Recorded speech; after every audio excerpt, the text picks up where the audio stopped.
Thank you so much. What a pleasure to be with you here, long distance. Thank you so much for that kind introduction. I'm very excited about our topic, and I'm going to share information for about 40 minutes and then open up to questions that you can share through typing in the chat line, or we can unmute the microphone. This is not what you want. You want people that are a little bit more excited about their job than you might see here, and we're going to show you how to get that. I recently ran into the CEO of Kelly Services. It's a international staffing firm. They support Fortune 500, and their president, Carl Camden, made a comment to me. He said, "Bob, the war for talent is over. Talent won."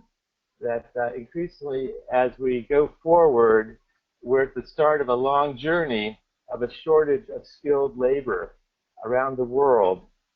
And each year going forward for about the next 30 years, there's going to be a higher demand for people that have skills than are able to fit those jobs. So there might be people that are interested and willing to work, but the ones that have skills are in short supply, and increasingly as job requirements increase, especially the technology requirements, it'll be the people that have those skills, technical skills of different types. It could be petroleum engineering, it could be computer software, it could be any technical set, especially the high skill areas. This could be harder to find, to attract, and to fold onto those employees. And so where you're at greatest risk is with those that you have that are high potentials, that are top performers. And so this is about how to especially focus on them. We're going to talk about who are your high potentials. High potentials, so some definition and what that looks like varies from organization to organization. What are their current challenges with this population of special future leaders of the organization in most instances? Strategies to better engage high potentials. And I'm going to wrap on a case study of organization I worked with, Turner Broadcasting, CNN, and some things that they were doing on this topic. So talk about just an evolution of just a sample organization on this important topic. So let's dig right in. How are HIPOs, as we often call them, defined in your organization? And let me just talk about the what I see out there. Here are the choices, and you can virtually vote here on as to which most strikes how it's done in your organization. Senior management can periodically discuss and update a list of high potentials or promotables. Another version could be another level of this. So upper management occasionally looks at their bench strength, if you will. Who do we have that's up and coming, and has a discussion, maybe with or without an assessment, more formal assessment. Human resources keeps a list of critical positions and personnel to fill those positions. So it's again done more out of the human resources department, where they have an eye on not just the openings and needs we have right now, but which ones are coming down the pipe over the next year, over the next several years, and kind of who do we have ready that can be moved into those positions. There's maybe a more formal succession plan, which is the organization has taken time to specifically look at this topic, and with each key leadership position, they've identified 2 or 3 employees that could be ready to move into a leadership position, or with amount of development in the plan could be ready within 3 months, 6 months, 12 months, that type of thing. Or there's either no formal process, or there's part of all this. And what I find typically, when I ask groups on this and can see a show of hands, is that it will vary. It will vary that we do a little bit of everything, or we don't do anything, and which is a concern because you don't have a plan in place at the point where you need to have this. Say somebody, a key leader, quits and leaves your organizations, or something terrible happens, and now they're not no longer available. I have a local organization that I work with. They just in the last few weeks they lost their chief financial officer. He was riding his bike at early one morning, and a distracted driver hit him and killed him. And suddenly they have a major hole in a critical position in their organization. So you never know when something might happen, and that's why it's key to have some preparation. Or say someone is in a senior position is ill.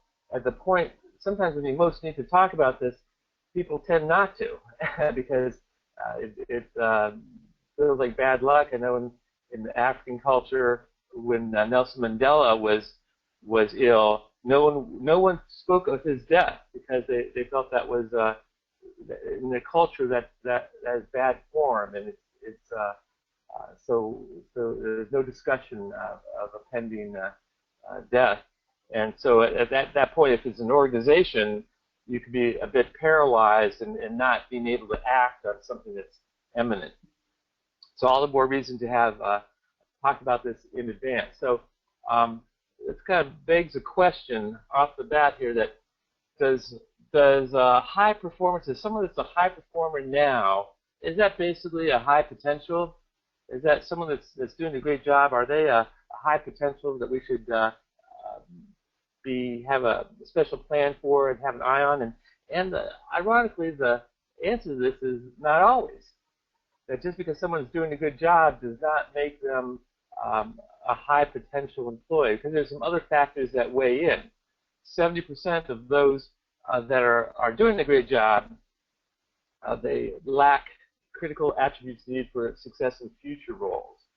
So you could be doing a great job, but you've got a hole in your background, or you have a hole in your aspirations. You're not interested in moving up or having larger responsibility. You're looking for more of a balance in your life, time with your family, and so you don't want to be promoted at any cost and transferred and whatnot. So there's different. It's not just your best performers that define this category of high potential employee. Let's look at what research indicates best classifies this group. It's really three things. Do they have the ability, the skills? That's certainly critical. Are they engaged in their job? Is there alignment between their values, their views, their future, and that of the organization? So are they actively engaged? They can have the skills, but still not have an affinity with the organization, what the organization does, and that as part of their career path. And that kind of takes to the third question, which often gets overlooked. Do they have the aspiration? Do they want to be in the organization in 5 years, in 10 years, in 15 years? Do they have desire to move up? In many cases, people's potential to grow and take on a higher level position in the organization is stopped by themselves more than anything else. If they stop learning, they stop striving, they're comfortable with their life and where they are, and so their head isn't into the future and growing with the organization, and in which case that makes them not a very good candidate. If they're not interested in moving to a bigger job down the line, then it would not be a good. They would not be a good candidate to be a high potential to be further developed. And so, as one example of organizations I know of that looked at this issue, AMN Healthcare, large healthcare organization in North America, they did kind of what I call a deep dive, where they looked at who they had and they actively did interviews. They interviewed people on staff and just to assess where they were on this topic. They could see from their performance reviews if they're doing a good job, but they couldn't tell what was going on in their head. Did they want to be on a path to lead to a bigger job in their organization? And in many ways, you can only find that out by talking to the employees, talking to them, to have them be involved in the decision.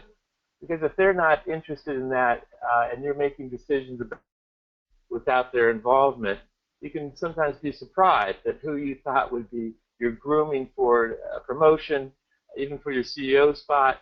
If they don't have that in their head, that it might be a wasted effort. It might be a surprise when they suddenly change organizations, or they announce that, thank you, I'm not interested in that job, I'm not interested in moving, I'm not interested in what it requires.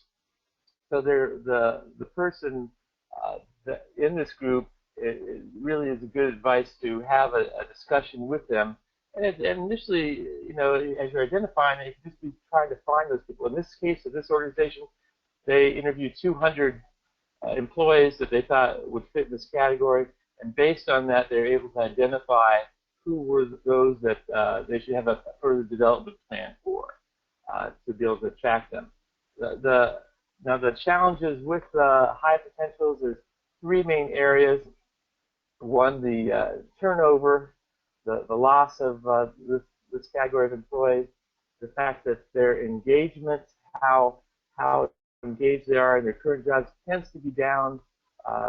So turnover is up, engagement is down, and it's kind of strange that actually their performance, people in this category, you would assume that they'd be top performers, but actually that's not always the case. We have hoped for someone being great, a great future leader of the organization, but if you don't have the things set up correctly, their motivation is going to not be as strong, and their performance will lag accordingly. So on the turnover, from recent evidence from the Harvard Business Review, the turnover of high potentials, the top performers in organizations, is very high right now, over 30%. It was forecasted for 25 to 30%, and sure enough, it was in just the last 18 months, 30% of top performers, high potentials, have already left their positions, and that will probably continue. So this is a high-risk category for organizations. The people that, again, that should be the future leaders of the organization are most likely to leave because they've got the ability, and because they're actively recruited, and because they might have the aspirations to want to get ahead. And in many organizations, you can only get ahead if you leave. That your career path might be very tightly defined, and your boss isn't going anywhere, so they get interested in other organizations and are often easily recruited away. So this is what we're trying to stem. If you want to hold on to these people, you've got to look at that special focus for this group. So turnover by employee level is from recent research. A lot of this is from the corporate council, that they look at turnover by level of organizations today. And actually, this category we're talking about had the highest. High potentials was about 30%, followed by frontline employees, 27%, middle managers, 26%, and senior executives, 20%. So this is, again, has made this topic especially a concern.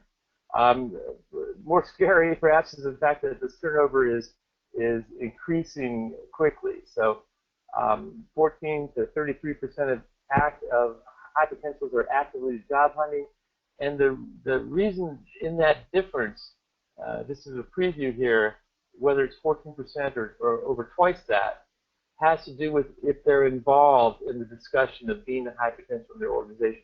If they're included in the discussion and it's discussed and they're asked and they're involved and they see there's a plan for themselves in the organization, there'll still be some that will be looking for actively job hunting. There will be at the lower end. It'll be like 14%. If you don't have a plan and they don't think that someone's watching out for them, there's no plan to help them develop skills to be engaged in the job, then it's going to be over twice that, 33%. Currently, 42% of companies are worried that others will steal their high potentials, their best talent. Again, this is who is the easiest target to poach, if you will, from other organizations, and other recruiters are constantly trying to tap into these people that have potential to move to other organizations. And this is a top concern of CEOs in most organizations. They're worried about high potential turnover, again, because this is the future of the organization. And you've got to have that path clear. You've got to have that group ready and excited about moving up as needed. So the employees that are most worried about losing, from the again the CEO perspective, it follows in direct proportion with what we just shared. That for CEOs to say, here's who we're most worried about. 90% of CEOs are worried about their high potentials and the fact they might leave, and what the plan is to hold them in the organization on down. In fact, over half of executives today say that our organizations are inefficient at managing and keeping top talent. Over half of executives say that we're not very good at this. We don't have a plan. We don't have a focus. We don't discuss it with them. And so this is a blind spot in many organizations. We're so focused on the needs and the work right now that we're not looking at who's doing it and where they're coming from and how can we help prepare them. Again, the importance of us talking about this topic. Now, the second major issue with this group is the whole topic of engagement. Engagement's a whole collection of variables that have to do with discretionary energy and willingness to go above and beyond. And one of those variables is the alignment of, do you see this organization as part of your future, of your own career?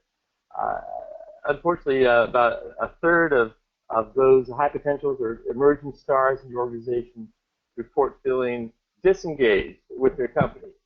So this is, again, not what you want.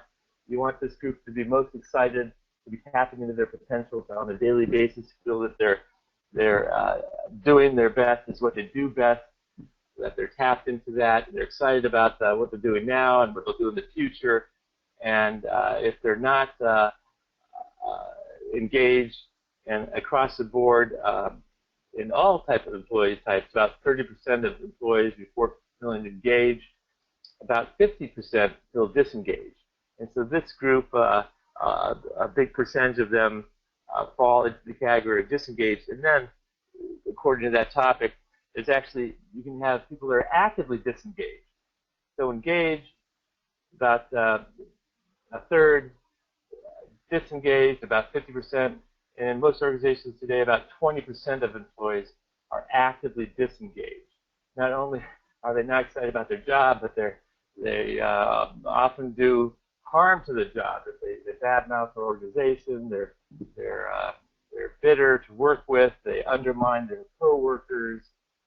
Things of that nature. In the worst cases, they sabotage in different ways. And it could be overt or it could be sublime, where they do things that people can't really readily identify that kind of undermine. They don't call back a key client in a timely manner. Just little things that lead to bigger problems. So this group that you'd hope would be most engaged, are about a third of them are disengaged. Not good. What does it look like when there's a disengaged worker? Well, this is again across the board for any disengaged employees. Workers can be 50% less. The discretionary effort of them doing their best can be as much as 50% less than other employees. According to Gallup, it could be 55, 57%. According to Towers Watson, likewise 57, plus percent, that you get less effort, less productivity, less performance from people that are disengaged. So this study, again from the Harvard Business Review, there is often a disconnect with this group of employees between, again, their role in the company and what they most want to be doing. Ideally, you want that alignment. They're excited to be here. They're excited to be moving forward, developing skills that they'll use in the organization in larger jobs. Unfortunately, it's left unchecked. Often that's not the case. 20% of this group report that their personal aspirations of what they want to do in their career and their life greatly differ from that of their organizations. They see their future somewhere else, going in other organizations or maybe multiple organizations. So about 20% are actively disconnected. 40% say they have little confidence in their coworkers, even less so in senior management. So they joined the organization, they had high aspirations, they looked around, they saw how they were treated, they saw how decisions were made, and they were suddenly soured on the organization and said, I got to find a different place for the future. Maybe I'll stay here right now, depending on circumstances, but I'll be looking around for other opportunities. Especially, I might note, of the younger generation. They have a higher degree of an interest in moving on, moving forward. Often from their first day of work, they're already looking for the next job. With technology today, they can have their resume out on a talent website, and they get pinged if someone looks at their resume. So they're constantly, their loyalty is very low to the organization. They're highly invested in themselves, their own future, and even from the first day of work, they're already looking to what they can do next. And it doesn't need to be at the organization that's currently employing them. And so the final concern with this group is around performance, that often high potentials are not ready for the next step in their organization. That 40% of those that you define in this special category, when you look at their, again, ideally they'd be your top performers, the people who have the potential, but actually when you dig a little deeper, studies show about 40% of them, their performance isn't what it should be, because their motivation is lacking. This isn't the place I thought it would be. I'm not given support. I don't have visibility. They're kind of disappointed, so they're not giving it their best effort on a daily basis. And also evidence shows that when we move people in this category, again, especially if they're unprepared or don't have a plan for them, 40% of high potential internal job moves fail. That the person wasn't ready, or the gap was too large. And so that's a concern. Less than 15% of direct reports are ready for immediate transition to next roles. This is for high potentials. This is for across the board on all employees. That there's just a small percentage that are ready to move on. That as an active part of their job responsibilities, we have them focused on getting skills and attributes and their ticket punched, if you will, to put them in line for additional work, additional jobs. At some levels of organizations, this is basically cross-training, that they can do other roles in their department. And then they're called on to do those from time to time, and then it makes it easier to move them into a different role as the need arises. So why do high potentials fail? This is, again, a paradox, because, again, you would think that a high potential employee would be the best at taking on a new position, new responsibilities. But again, 40% fail when they change. And what's interesting, it's not because they lack the ability. They often, studies show they have the skills, but what is lacking is that their assignments aren't engaging to them. They're being asked to do stuff that doesn't excite them, that they don't feel are that important, that they're not personally motivated by. that kind of takes us to this topic of engagement. How can we make sure that's part of the job and the role with every assignment, actually? And so what I want to focus the rest of my time here on is 6 specific strategies for increasing engagement with this population. Proven strategies. I'm going to rely heavily on corporate best practices that I've learned and working with companies and what they do systematically tap and make work with this talent group more engaging. You have them be excited about what you're asking them to do. And again, let's start with the first one, and I've already touched on this, and that is you got to have a conversation with them. The people that are in this category, you've got to tap into. You can't be guessing about what you think they'd like to do in the future. You've got to actually talk about their aspirations. I think every manager, when they have a new employee of any type, and you sit them down, you talk about what's expected, the job. I think if you take them out for coffee or for lunch, I think as you get to know them better, one of the questions you should ask about is, where do you hope to be 5 years from now? Because there's no way you can guess that. You don't know what's in their head. You don't know what's in their heart as to where they want to go with their career. What are you interested in being a lone wolf, if you will, working on your own, or would you like to be part of a team? If a special assignment came up, would that entice you? So across the board, I think that's a good managerial thing to connect with your employees, but especially with this group of high potentials. You can't take it for a guess. You've got to actually tap into where they want to go in the organization, what their hopes and dreams are, and then that's the start of a plan to help them get there, and the role that you'd have to help support them and develop them along the way. So what we know from research is that the high potentials tend to value direct influence on their careers. They want to be actively involved in that discussion and have some choices, and they want to actually people that are they like to be challenged. They like to have a choice of assignments.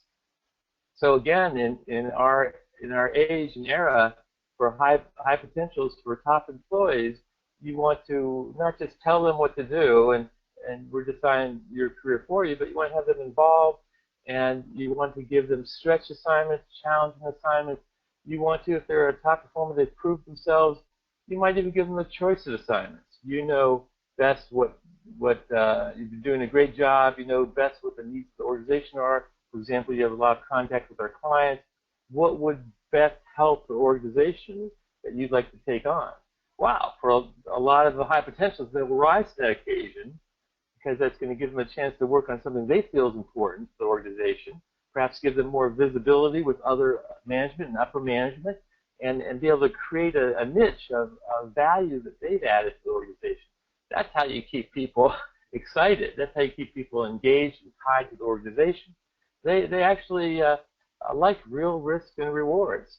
They give me something that hasn't been done before, give me a chance to do it, support me in that endeavor, and if I do a good job, give me comparable rewards to show that you acknowledge that I made something happen that's going to bring a new line of business or bring in a new client or help us leverage an opportunity in the market that I've helped to identify and have a plan for. Wow, this is the essence of what it's all about. If you want to keep good people, give them important work to do and have them highly involved in the selection and the plan to make that happen.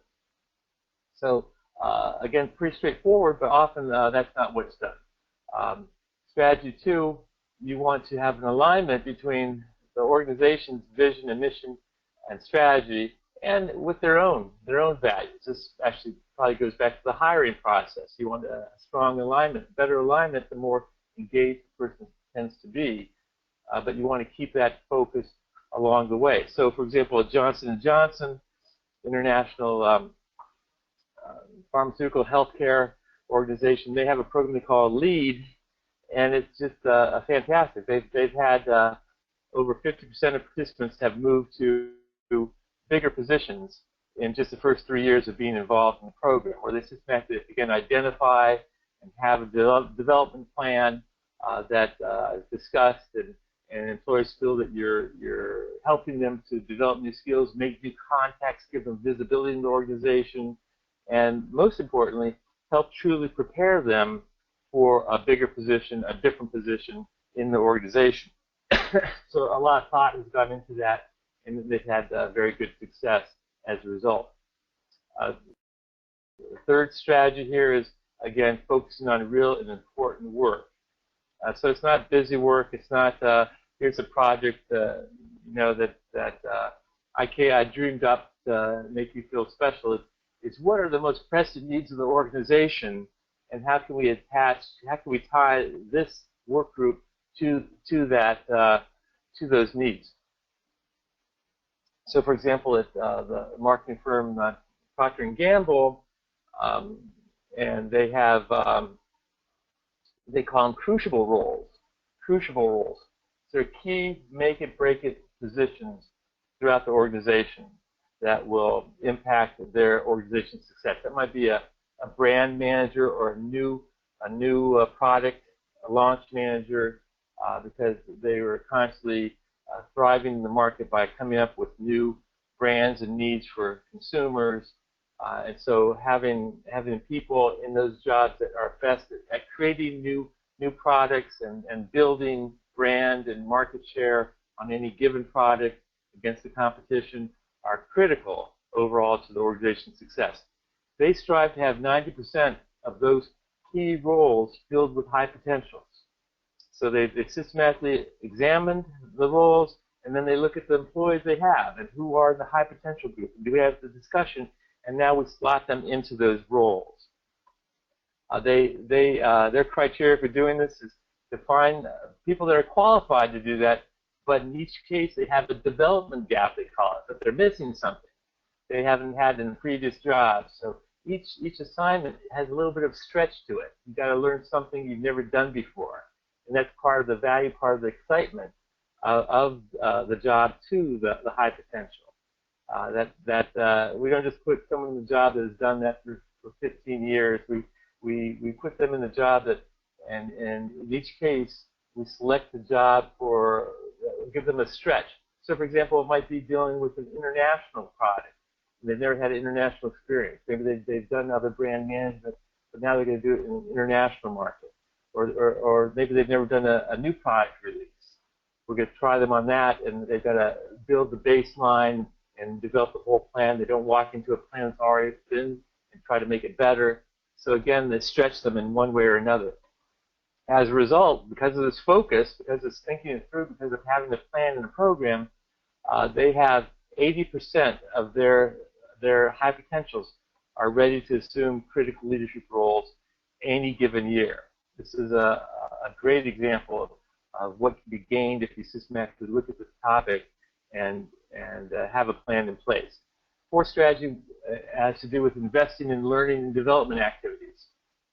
90% of all development occurs on the job. So it's not so much a classroom training as it is the next assignment and how you work through this current problem that came up with the client or a mistake that was made. That's where the growth occurs for most people, and most is on-the-job development. So you want to have an active investment in this, and a good share that needs to be in the current job. So at Lilly Pharma, when they hire new MBA graduates, they take that pool of people and they systematically design plans for each of them that include 20%. They have them work with a coach. It could be a mentor in the organization.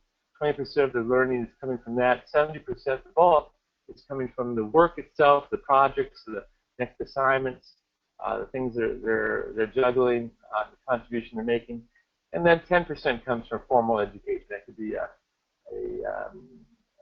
outside external university that they're encouraged to take classes or pursue a degree. It could be internal, depending on your organization, internal learning. It could be a management. I've worked with organizations that have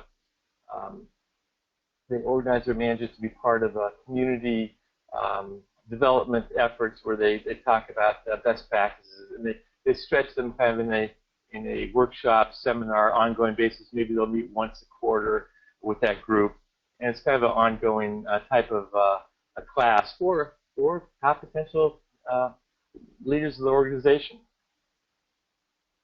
I'll give you some examples. At Epson Computers, they have executive internships. They have people do a internship, which is spending time with that executive, maybe 3 weeks, maybe it's 6 weeks, and working with them on projects, and as importantly, spending time with them, going to meetings with them, seeing what they do. Sometimes this is called a kind of a followership, that there's a kind of a tracking, walking, being a part of their daily life. So an internship, sometimes we think of just as for students. It could happen for executives and for high potentials as well. At UPS, they've taken this role of development and they've pushed it down in the organization, into the heart of the organization, that every manager has a primary responsibility for development of their people. So it's not just the training department, it's not just the corporate leadership group that's focused on learning and training. They ask every manager to be a developer, which means they've got to identify the people that are up and coming and their needs. They've got to talk with them about a plan to have them develop their skills or take on new skills. At American Express, when I worked with them, they had a wonderful concept. They called it label and link. They taught their managers that when they delegate an assignment, you could do it a couple ways. You could say, hey, Fred, bad news. Inventory is coming up. Your turn to do that. Do I have to? Yeah, everyone's got the time in the bucket. And so now Fred hasn't even started this assignment. He's already dreading it. It's something he doesn't want to do. Or you could take that exact same assignment and you can, again, you can label it as an opportunity and you can link it to something that's important to them. So you say, Fred, hey, we got inventory coming up. I immediately thought of you. Because in this organization, I know from our discussions, you want to get into management. A key skill area to have under your belt to be in line for promotion to management is in inventory, or in purchasing, or in sales, or in finance, whatever it might be for your organization. And I thought this would be a great chance for you to pick up that skill set. Now, I know you got a lot on your plate. I expect that all to get done. So if this isn't a good time to say the word, I won't hold it against you. You're giving them choice. Choice is a great motivator. You're not forcing something on someone. You're having a discussion, and you're having them choose. So if you don't want to take this on, that's okay. There'll be other opportunities. I know you're busy. But if you are willing to take this assignment on, there's going to be no such thing as a silly question. I'm going to do whatever I can to the best of my ability to help you understand the skill set. To be honest, it's actually going to take me longer than if I just did it myself. But that's time I'm willing to invest in you based on the potential of what I've seen that you're able to do in your future in this organization. So that's time well spent, and I'd be delighted to do that. So what does Fred say? So think it over. Let me know what you think. Fred says, I don't need to think it over. Thank you so much for thinking of me. And what I've seen, I've experienced this as an employee, I've experienced it as a manager, is people will rise to the occasion to take on the special assignment and the new challenge that they otherwise may not have, because it's just how you positioned it. Now, sometimes I've shared that story because, oh, you really fooled that guy. You know, this isn't a trick to get more work from someone. This is an alignment of goals between the organization and the employee. And you're obviously going to have someone that's most motivated if you know which people that would be a motivating assignment for. And so I can't understate the importance of knowing your employees and where they want to go and where they want to be, and their availability for opportunities and learning and growth. That's kind of where it all starts. Now, did American Express just say, hey, this would be fun, let's do this one day? No, they surveyed their employees, and they knew for a fact that their employees were very interested in development opportunities. And so they asked kind of a magical question. If we could be better at development opportunities, what would that look like? And they brainstormed and they prioritized, and it kind of led to this thing, label and link. I've got that misspelled there, sorry. Label and link. Label what you're doing, link it to people, and then they actually trained their managers. Part of the training of all managers was showing them the skills and how to do it. They actually found that some managers were pretty good at developing employees, but they weren't very good at talking about it. So they would think of who would be good for this assignment, and then they dump it on the person. The person has no idea. They just got more work. They'll see the context for it. So they got them to get better at talking about the skill and why it's like, why I think this would be a good assignment for you. To have that conversation that links the person to it. So a simple thing, but powerful in that environment. And if you ever run into anyone who works at American Express, ask them how they are at development, and they will say they are the best because they are. And it has served a huge role in attracting talent to their organization, and as importantly, holding on to that talent, even as they're actively recruited from other organizations. So that people think twice about leaving because they know they're in a great place where they're learning, growing, and new opportunities will be presented to them based on that investment of both the company and themselves. Other development ideas that I've seen work well is putting high potentials on supplier and process improvement teams, executive education, again, the external stuff, and supporting them with tuition reimbursement and time and flexibility to do that. Shadowing that I referenced earlier is just ability to follow a key executive and spend time with them for a week or 2 weeks or longer. That could be attending meetings or ideally like a closed-door strategic briefing to get them to the real action of decision-making of the organization, because that's the role you want them to be initially exposed to, but in the future to be actively involved with along the way. Job swaps where they have people change positions as much as anything to help them both learn new perspectives, new parts of the organization to prepare them for larger jobs, stretch assignments, specialized skill training, have them present proposals to senior leaders on things that the organization could do to be more competitive, for example.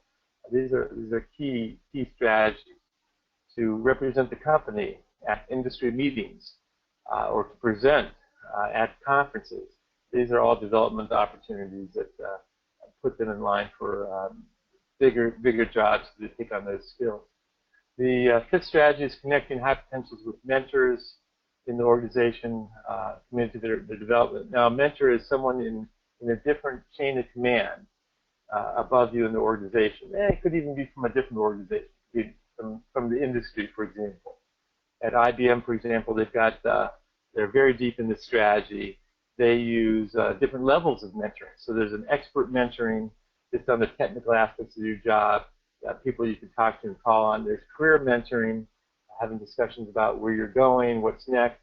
And there's also socialization mentoring. When people work out best, they have friends in the organization. They have a network that, and if that becomes a place they're going to stay for a while, they've got to be socialized. And there's lots of strategies you can do to make that happen sooner for a new employee, and to make sure, again, those high potentials are especially tied into the social fabric of the organization.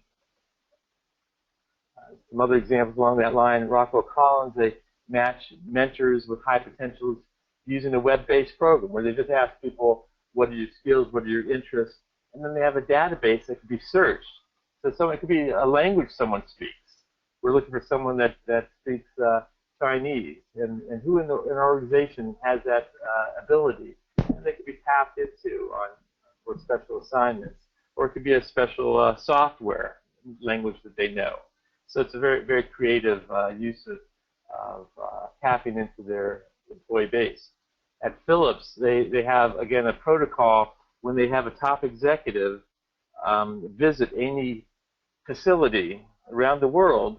They will have them do three things. They will have them meet with management there, of course, but they also have them meet with a key client in that area, and they also have them have lunch with the high potential or group of high potentials. So on each visit, there's a visibility with someone from headquarters, someone above you in the organization, where you have a discussion, you can ask questions, and it's powerful both in visibility and motivation that that person knows who you are, but then also real questions are asked that they can learn about each other, and for the high potential they can learn about that person's role and what they're doing and how they like that type of job. And again, it's getting their head into a future position, a direction they might want to go. Or at Sun Microsystems, they used to have as they looked at their mentored employees, that they found in their analysis 25% of those who had been mentored had salary grade changes, and those people that from that group of mentored employees, they tend to be promoted 6 times more often. So again, proof in the pudding that program had value. Takes us to our last strategy, one that's very close to my heart, rewarding and recognizing high performance. I did my doctoral work on the topic of recognition, employee recognition, and why it happens. It doesn't happen. We know it's one of the most powerful strategies for improved results. Basically, you get what you reward, what you notice, what you inspect, what you incentivize with any employee, with any other person actually, in any relationship. What you focus on, you get more of. So, as you thank someone for doing a good job, that person will be more likely to do a good job going forward, as will other people that hear or witness that thing. Because you said with each recognition, you send a message of that's what gets noticed around here. That's what's important to me. And so most employees, they will respond to that. It's just human nature, if you will. You're more likely to, somebody thanks you for doing something, you're more likely to feel good about that relationship and willing to help them again. And someone says, hey, about time you finished that. And that's someone you don't want to work with or do a favor for again. So it's a very kind of a basic human nature that some managers are good at. Most of them don't do very much at all and are not very good at. They lose the importance of that. So for this group, you need to tell them they're special. You need to, that as I indicated earlier, if they're not told, about a third of them will be job hunting. If they are told, that it's cut in half because they feel special. They feel there's a plan for them in place in the current organization. They're less excited or there's less of a need for them to be looking at other organizations. If you recognize an employee, research indicates they will be 7 times more likely to stay in the organization. Let's think about that for a moment. Just a simply thanking people, doing it publicly, doing it personally, doing a note, leaving them a voicemail, having it personal, having it face-to-face.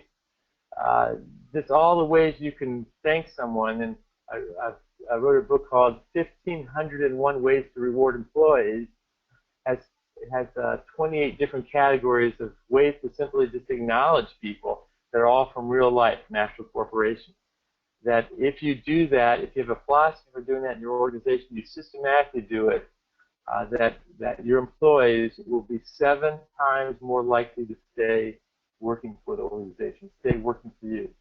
You become a magnet for talent because everyone wants to work for a manager that appreciates them and appreciates the effort they do. And if someone does appreciate them, they're willing to do more effort, more work. It's a joy to work for someone that values it and just thanks them along the way. Simple, maybe sounds silly, but very, very powerful in organizations beginnings. So when you get serious about performance, you have to get serious about recognition. They go hand in hand. Unfortunately, for most organizations, they're serious about performance, but what they recognize are things that have nothing to do with performance. So they say these revenue numbers are important to us, or a new market strategy or growing market share is critical, or product innovation, or you name it. That's critical to our success. But what we recognize are a whole different set of things. How long you've been here, years of service. We recognize around holidays. We recognize people's birthdays. It's like, what? I personally just can't quite see this, that we undermine the power of this incredibly important topic by recognizing presence more than performance. And as a result, we set up cultures of entitlement. where people aren't focused on greater performance and productivity because that's not talked about or noticed or acknowledged publicly or privately, and so it doesn't get people's mind share and focus. If you just do one thing differently, this would be it. You've got to get better at catching people doing things right on a contingent basis. When someone has finished a project, you thank them. Okay, you try to do it in a timely, sincere, specific manner. You just do that, it could go a long way for you being both having people wanting to work for you and to stay working for you because you're someone that cares about them and their future. Now, of course, we think money is part of recognition, and of course, money matters. We've got to pay our bills. And for this group of top potentials, research indicates when they make things happen that they should get rewarded for that financially. Than more so than your average employee. Top achievers should get 50 to 100% more than your going annual pay increase, for example. In recent years, especially in the down economic cycle, this has been off. As things are better, you've got to, when you're financially rewarding people, you've got to make sure you reward the top performers the most. Otherwise, you move towards a culture again of entitlement that you get a raise just for being there another year. And again, this varies widely around the world. In some cultures, Far East, for example, they actually pay people and give bonuses at year end based on the size of their family. You get additional month's pay based on how long you've worked for the organization and the size of your family. About as far as you can get from performance, honestly. As every country is on the world stage today competing, you've got to compete around performance, and that means the performers that made that performance happen. So it kind of begs the question, why isn't money enough? I know my former professor, Dr. Peter Drucker, late great Dr. Drucker, he used to say that economic incentives are becoming rights rather than rewards. Merit raises are always introduced as rewards for exceptional performance. In no time at all, they become a right, they become an expectation, they become an entitlement. And for most employees, they get a raise, and you find out what the going rate this year is for raises. You immediately expect you need to get that, if not more. And so the point is that money alone has a limited return on performance. If for no other reason, there's a limit of how much you can give people. But and you give people more money, and then they want more after that. We need money to pay our bills. But if you really want to tap into motivation, you got to look at it more broadly. You got to have a larger toolbox to operate from, because the things that are rewarding people go way, way beyond money. And so with this group, especially that's the case. Elizabeth Moss Cantor at Harvard, compensation is a right part of the work contract. Recognition is a gift. It's one of those things you don't have to do that you choose to do. People will notice it, and they will respond to it. So money is important. It's important to this group, but recognition matters too. So you got to make sure you tell people they do a good job. You can't leave it to the imagination. You got to be specific. You got to be timely. You got to say what they did, how that contributes to the larger context of what the company needs, how that's going to help us reach our quarterly goals, for example. You've got to have public recognition and praise. You got to build that in. It could be the beginning of staff meetings. You call out those people are doing a great job. I actually worked at Disney, ESPN. I remember a manager told me, he said, Bob, whenever we have a meeting in our group, we always start with 5 things that are going well. That's our home room, our starting point every time we get together. Because and sometimes it's very quickly. We can name those. Sometimes we've got to work at it a little harder because things aren't going well. But we always start with 5 things, recognizing 5 things of that we've achieved together that are going well, because that gives us the momentum to take on the next problem, the next challenge. And it raises the emotional impact, it raises our confidence, and it systematically makes us a stronger team. So whether it's just starting a staff meeting and you read a customer letter on they've had a good experience, you remind people of why we're here, and how we've made it happen, and how people individually have made it happen as a group or individually, and that's why we can take on even more going forward. Sometimes it's interesting because recognition could be giving people independence and autonomy and flexibility, and that's critical, especially for younger workers, for someone that has a skill set. Let them run with it. Don't micromanage them. And you can do that in overt ways where you position it as a reward because you know what we're doing, but trust you. I'm going to let you telecommute, for example. I'm going to let you come up with the time frame for delivery of this because you know best how to do this work. That shows respect. That shows trust. That's critical. And again, visibility with upper management. In this case, they create a performance group in their organization. So there's lots and lots of ways you can do recognition. If you're not doing those, you got to get in the game and take a look at what you could do. And I'm kind of coming down on time here. Let me just very quickly talk about this one organization I worked on this topic, Turner Broadcast and CNN. They had a program that initially started in 2006. This is a department at Time Warner. CNN, they had 12,000 employees. They were trying to ensure they'd have candidates to fill immediate roles going forward, and knowledge transfer as people left and retired, kind of cross-trained functionality. They reviewed this topic annually with the top management. Some groups in the organization did it quarterly. So basically, who do we have, who's up and coming, and they talked about it. I was in meetings with executives where they talked about people in their downstream, and other people may not know of them. And they talked about who they had and where they stand in their abilities. Very valuable exercise. They would have a 2 to 3 month review process based on high performance. Now, in their case, they didn't do interviews with the candidates. I think that was a mistake. So they were talking about people without talking directly to them.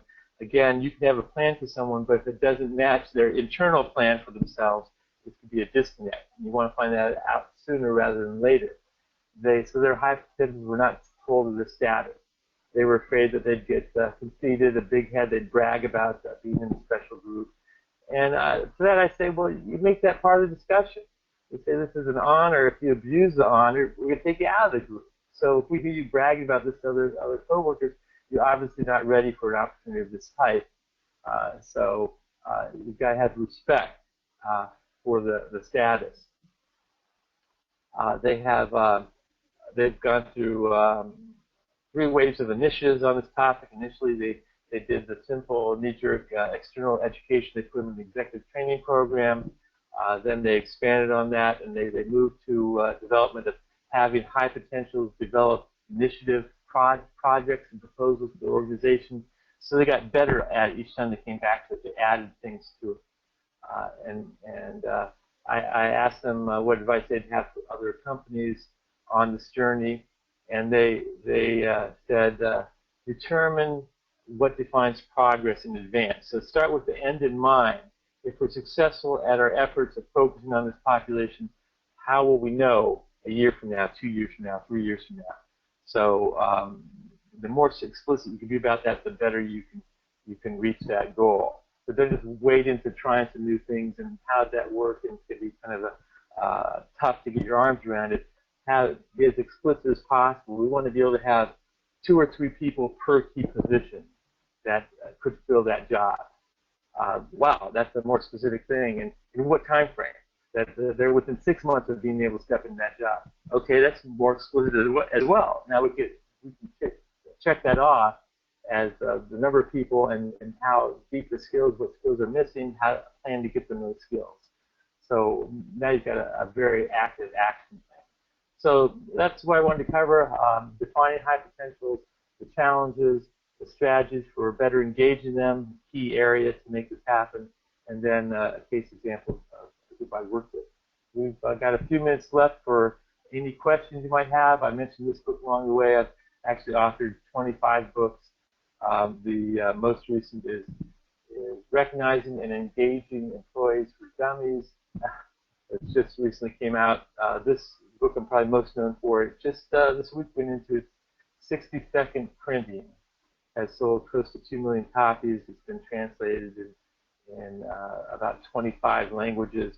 And it's a very simple book. I just captured real-life examples of ways to recognize employees, as I indicated, in 28 different categories. So the book is a book of best practices, actually. All real companies.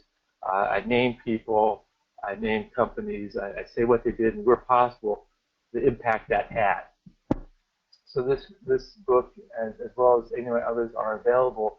And for being a part of this, I've actually have that available at special pricing, which you can request, or hopefully you get for being a part of this. And if there's any questions, you can bring that up now, or you can always contact me through my email address, and I'd be glad to get back to anyone. Are there any questions offhand? I'm not able to see a chat box or anything. So, well, thank you very much, Dr. Nassan, for a very interesting presentation. Folks, we are open now for question and answers. So if you have any questions, please feel free to ask these questions, or you could raise your hand. There is a hand icon available on your webinar console.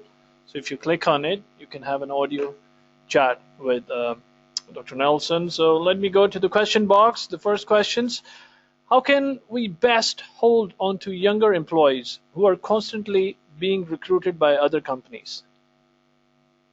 Well, that's a great question, because again, this is a generational need, and the younger employees, the millennials, as they've been called, which actually make up the largest group, largest percentage of employees now, nationwide, internationally.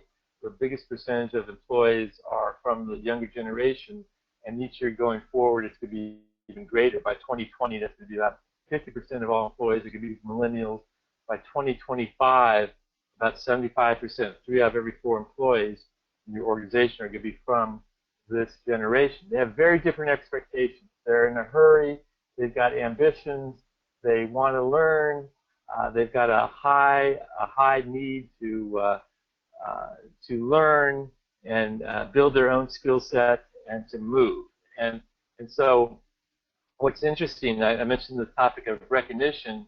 This group expects to be recognized on a daily basis. They're often called the trophy generation, so they have a high expectation that they're perhaps maybe coddled by their parents and made to feel special, and then taking that now into the workplace. So they have a high need to feel special, that they're the center of things, which of course maybe everyone wants to have that feeling that they feel special, but this group is holding on to that. So you've got to give them that context that they have on as it relates to recognition. They expect to be recognized on a daily basis. Now, it's not just because they're spoiled or they've got a frail ego, they got to be puffed up. It's because they're smart enough and resourceful enough to know that in fast-moving, dynamic times in which we all currently live and work, you've got to have a steady stream of feedback. Because what you asked of them yesterday is probably going to be different than what you ask of them tomorrow as things change.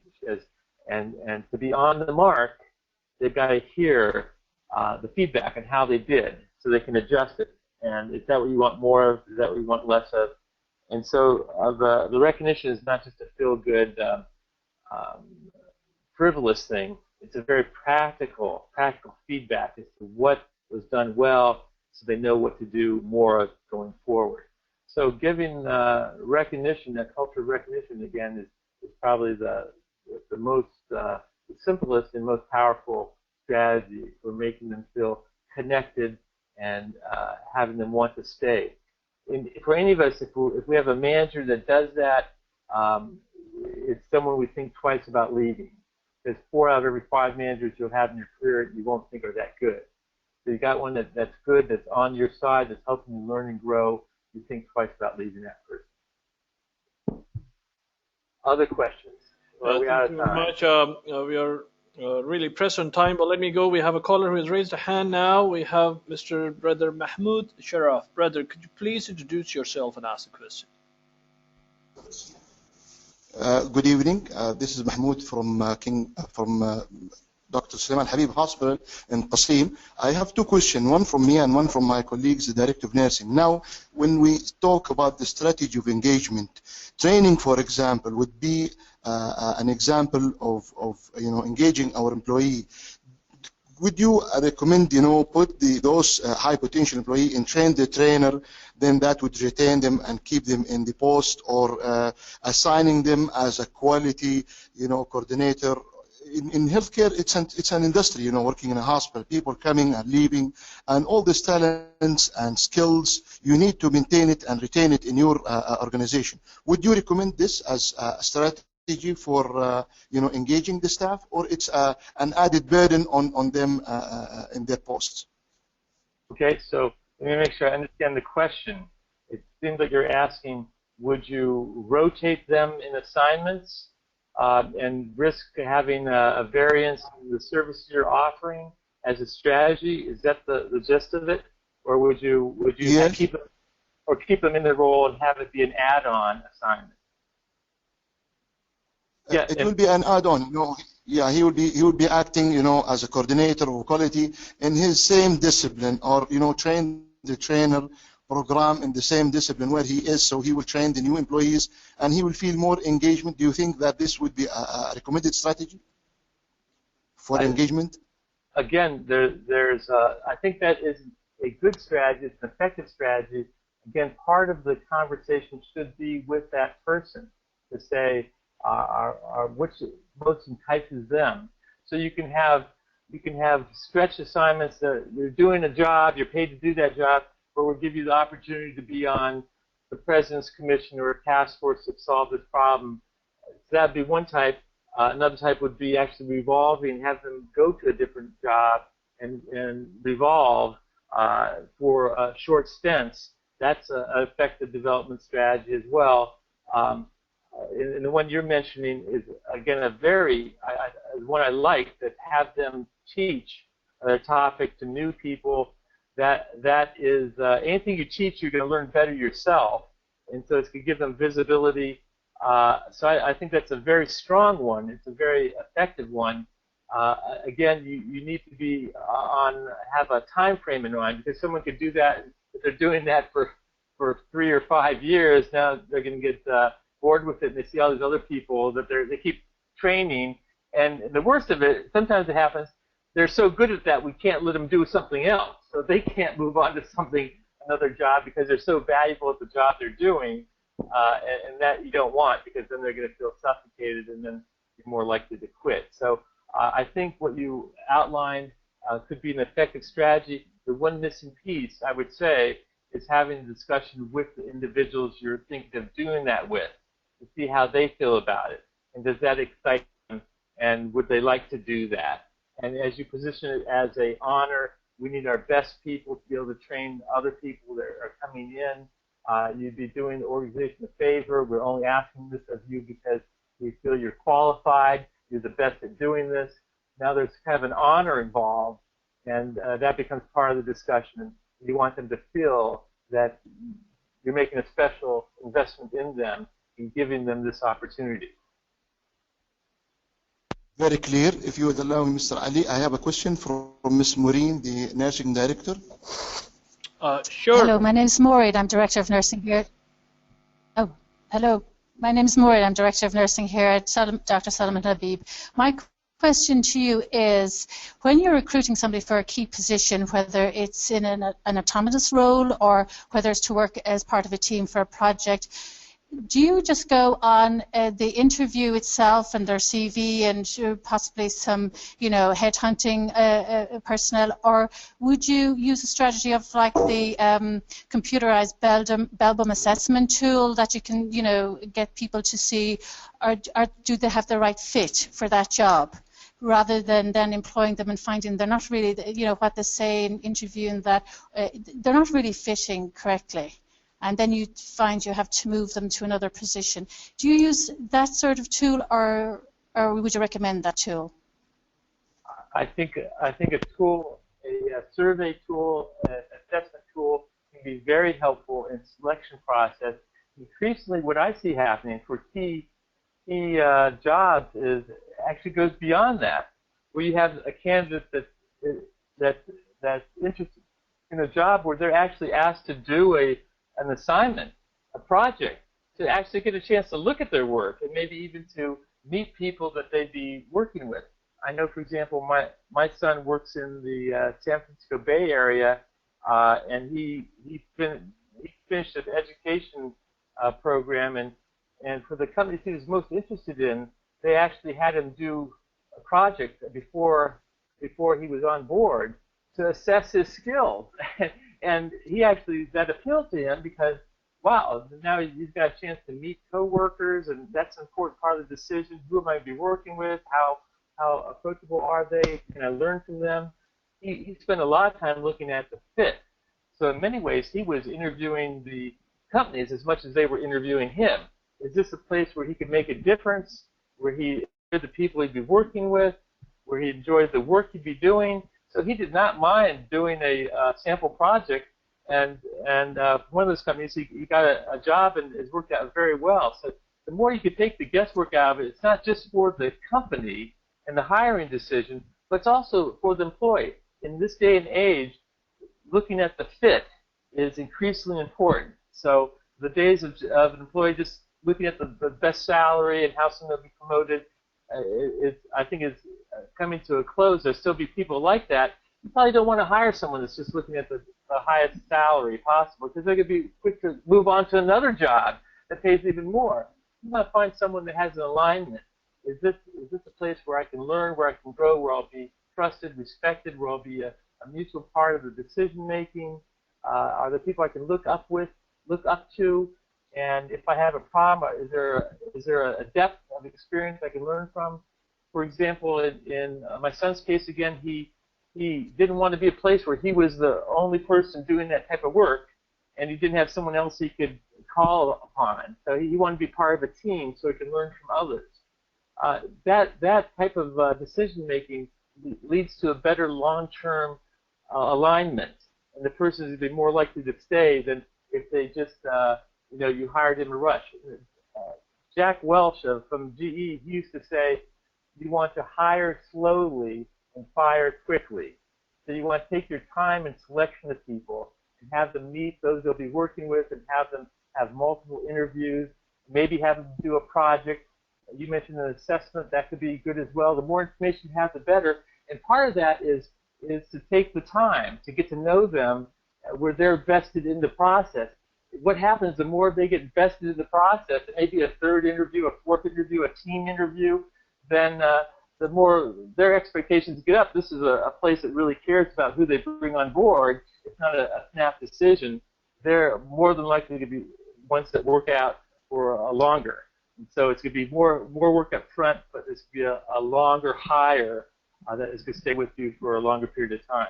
It shows the commitment you have to the job, and part of that to the development of the person joining the company. Excellent. Great, thank you. I appreciate that. Yes, because I think we could look at that over here as well. At this end of the world, we could work on that. That's excellent. Thank you. Well, speaking of your end of the world, I'm actually going to be this upcoming year. I just heard yesterday that I'm going to be in Kuwait in October.